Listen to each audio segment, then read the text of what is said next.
Evening, guys. Workout tayo today. Gagawin natin lower part and upper part for the shoulder, tsaka konting tama sa chest, handspring, tsaka sa back. Squat, then press tayo ngayon. 3 set by 6 lang tayo. Medyo masakit sa hita. Sakit sa hita. So, let's do it.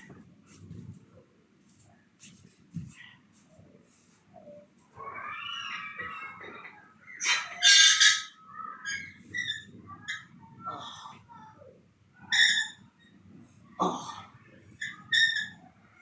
Oh. Oh. Oh. Oh. Oh. Woo! Woo! Okay, pit buddies. Second set na tayo. Routine for today. For the upper part and lower part. Shoulder, upper chest, handspring, and the back. Squat with easy bar, curl, press. Second set na tayo, pit buddies. Let's go.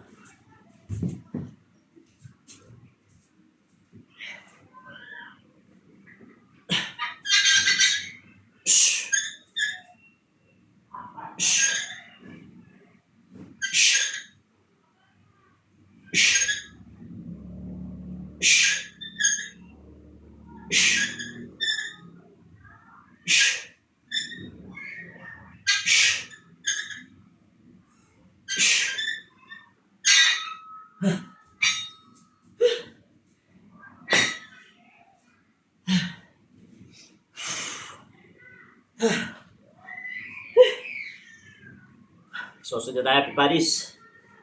Kaya na po ako nag-workout. Napakita ko lang yung routine ko for tonight. Upper and lower part. Yung i-develop natin. 3 sets by 6 repetition per sets. Pero depende sa inyo. Depende yan sa ilang set kayo, ilang repetition, at gaano kabigat yung bubuhatin nyo. Pero siguraduhin nyo lang na kaya yung pangatawanan yung bubuhatin ninyo. Kasi when you are tired, exhausted na, biglang magkukulat yung arm nyo, ang tendency, bagsakan pa kayo ng weights. Especially kung nag-iisa kayo, light weight lang ang titirahin nyo. At least, kung magkaroon kayo ng problema, hindi kayo madidisgrasya. Kasi nga, mag-isa lang kayo. Okay lang bumuhat na mabigat, basta ka may gym body kayo, para mag-spot sa inyo. Okay? Pit buddies, third set, 6 repetition. This is the last set. Here we go.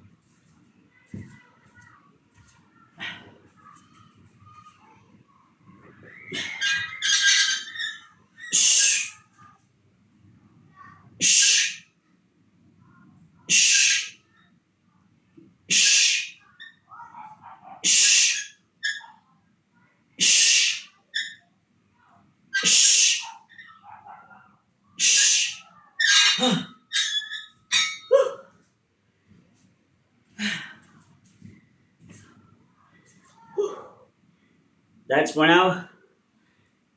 Pit buddies, do it. That routine for your upper and lower part of your body. Bye guys. Be fit and be safe. Ciao.